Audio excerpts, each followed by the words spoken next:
السلام علیکم ورحمۃ اللہ وبرکاتہ۔ آج میں آپ کے سامنے سورہ یاسین کی آیت نمبر 69 اور 70 کا ترجمہ لے کر حاضر ہوں، سماعت فرمائیے۔ اعوذ باللہ من الشیطان الرجیم، بسم اللہ الرحمن الرحیم۔ ہم نے اس نبی صلی اللہ علیہ وسلم کو شعر نہیں سکھایا اور نہ شاعری اس کو زیب دیتی ہے، یہ تو ایک نصیحت ہے اور صاف پڑھے جانے والی کتاب، تاکہ وہ ہر اس شخص کو خبردار کر دے جو زندہ ہو اور انکار کرنے والوں پر حجت قائم ہو جائے۔ صدق اللہ العظیم۔ ان آیت میں اللہ تعالیٰ نے کفار، مشرکین و منکرین کے اس الزام کی تردید کی ہے جو حضور پر وہ لگایا کرتے تھے کہ آپ ایک شاعر ہیں اور جو کلام آپ پڑھ کر سنا رہے ہیں ہم کو، یہ ایک شاعری کے سوا کچھ نہیں ہے۔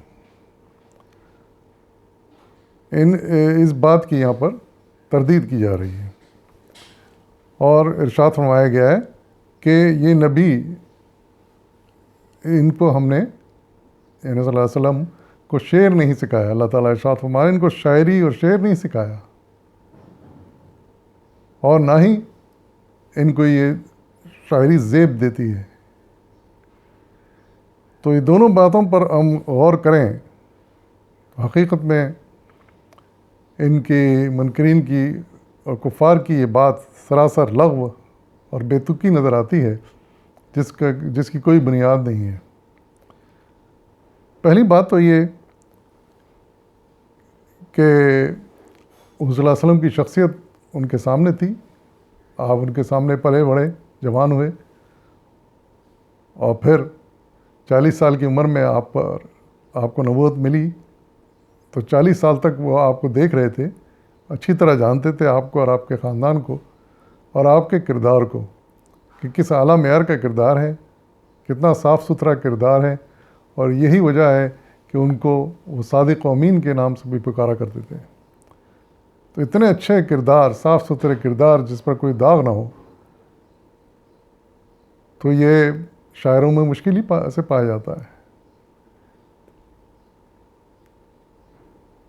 شاعروں میں بہت کم لوگ اچھے کردار کے مالک ہوتے ہیں، ورنہ ہم جانتے ہیں کہ شاعری پھر بہکا دیتی ہے انسان کو، اور پھر وہ کہیں سے کہیں پہنچ جاتا ہے اور مختلف غلط عادتوں میں پڑ جاتے ہیں۔ اگر یہ نہ بھی ہو تو کم سے کم ان کی شاعری میں ایسی باتیں ہوتی ہیں جو مبالغہ آرائی جس کو کہا جا سکتا ہے۔ ہم جانتے ہیں کہ شاعر کسی کی تعریف کرنے پر اتر آئے تو زمین و آسمان کے قلابے ملا دیتا ہے۔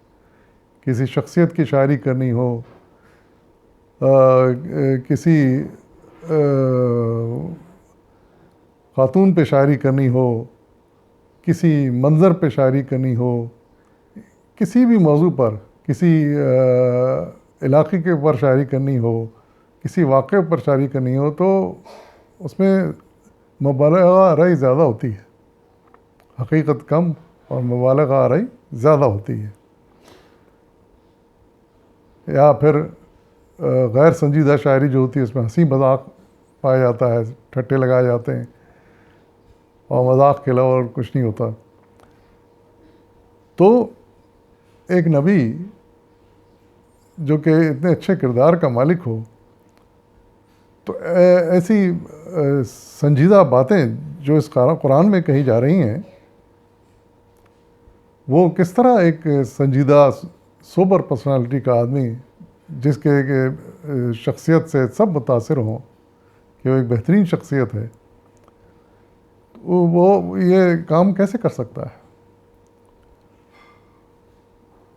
اور جب کہ آپ پڑھے لکھے بھی نہیں تھے، ہم جانتے ہیں امی تھے آپ، لیکن اس شاعری کا الزام اس لیے لگایا انہوں نے، اس کی وجہ یہی سمجھ میں آتی ہے کہ سبحان اللہ، اس قرآن میں یعنی شاعری کی دو بنیادی ضرورتیں ہوتی ہیں، ایک تو اشعار میں وزن، اور پھر دوسرے قافیہ کا ملنا۔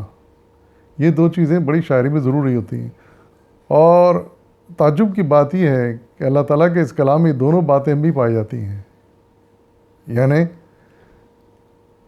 جو بھی آیات ہیں ان میں بہت حد تک وزن پایا جاتا ہے۔ کئی صورتیں تو ایسی ہیں کہ پوری پوری صورت ایک وزن پر قائم ہے، اور دوسری لمبی لمبی صورتیں ہیں جن میں بھی اکثر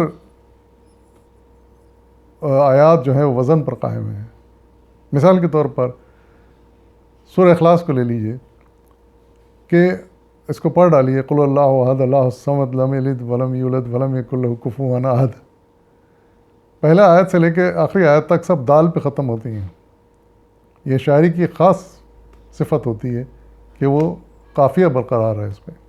دیکھیے سورہ ناس کو لے لیجیے، قل اعوذ برب الناس ملک الناس الہ الناس من شر الوسواس الخناس الذی یوسوس فی صدور الناس من الجنۃ والناس۔ بتائیے اس پورے صورت میں ناس پر زور ہے، اور پوری آیت آ کر اسی پر ختم ہوتی ہے۔ اس طرح قافیہ ملتا چلا جاتا ہے۔ اور پھر بڑی بڑی صورتوں میں ہم لیں تو کیا کہنے سبحان اللہ، سورہ رحمان اتنی بڑی صورت ہے لیکن پوری کی پوری وہ وزن پر اترتی ہے۔ الرحمن، تکذبان، سب نون پہ ان کی زیادہ تر آیتیں ختم ہوتی ہیں۔ تو کہنے کا مطلب یہ ہے کہ اس میں وزن بھی چونکہ پایا جاتا ہے اور قافیہ بھی ملتا ہے آیات کا، تو غالباً اس وجہ سے وہ الزام لگاتے تھے کہ شاعری ہے۔ لیکن یہ اللہ تعالیٰ اس کی تردید فرما رہے ہیں کہ شاعری نہیں ہے، وزن ضرور ہے اس میں، اور بہترین عربی زبان میں نازل کی گئی ہے، اسی لیے اس میں وزن بھی پایا جاتا ہے، قافیہ بھی پایا جاتا ہے، تاکہ ایسے لوگوں کو ان کی تسکین ہو سکے جو شاعری سے رغبت رکھتے ہیں۔ لیکن سب سے بڑا فرق یہ ہے قرآن میں اور ایک شاعری میں کہ قرآن میں نہایت اہم زندگی کے معاملات پر تبصرہ کیا گیا ہے۔ دنیا کی کوئی ایسی چیز، انسان کی زندگی کی کوئی ایسی چیز نہیں چھوڑی گئی جس میں کوئی نہ کوئی ہدایت نہ دی گئی ہو۔ انسان کی پیدائش سے لے کر موت تک کے تمام باتیں اس میں کہیں نہ کہیں آئی ہیں، بیان کی گئی ہیں، ہدایات بیان کی گئی ہیں۔ اس کائنات کی تخلیق سے لے کر اس کائنات کے آخر تک، انجام تک، تمام باتوں کا کہیں نہ کہیں ذکر آیا ہے مختلف انداز میں۔ بے شمار ہدایات اس قرآن میں ہیں، بے شمار قوانین اس قرآن میں ہیں، بے شمار نصیحتیں قرآن میں ہیں، بے شمار رہنمائی اس قرآن میں ہے۔ تو اتنی ساری چیزیں جو ایک جگہ جمع ہو گئی ہیں، تو یہ ایک مالک حقیقی کلام کے علاوہ دنیا کا کوئی کلام ایسا نہیں ہے جس میں ساری باتیں ایک ساتھ جمع ہو گئی ہوں۔ پھر مزید بات یہ ہے کہ ماضی کے حالات، موجودہ حالات پہ تبصرہ، آنے والے حالات پر تبصرہ، وہی بتفصیل بیان کیا گیا ہے۔ تو ہر لحاظ سے یہ قرآن ایک ایسا کلام ہے جس کو ہم صرف شاعری ہرگز نہیں کہہ سکتے۔ شاعری ضرور ہے، اس میں وزن ہے، قافیہ ہے، لیکن اس کا مقصد اور اس کی باتیں بہت عظیم ہیں، بہت وسیع ہیں۔ اور یہ پھر اللہ تعالیٰ ارشاد فرما رہے ہیں کہ یہ نصیحت ہے، لوگوں کے لیے نصیحت ہے، اسے پڑھیں، لوگ نصیحت حاصل کریں۔ شاعری کو پڑھ کر تو لوگ لطف اٹھاتے ہیں، صرف نصیحت کون حاصل کرتا ہے؟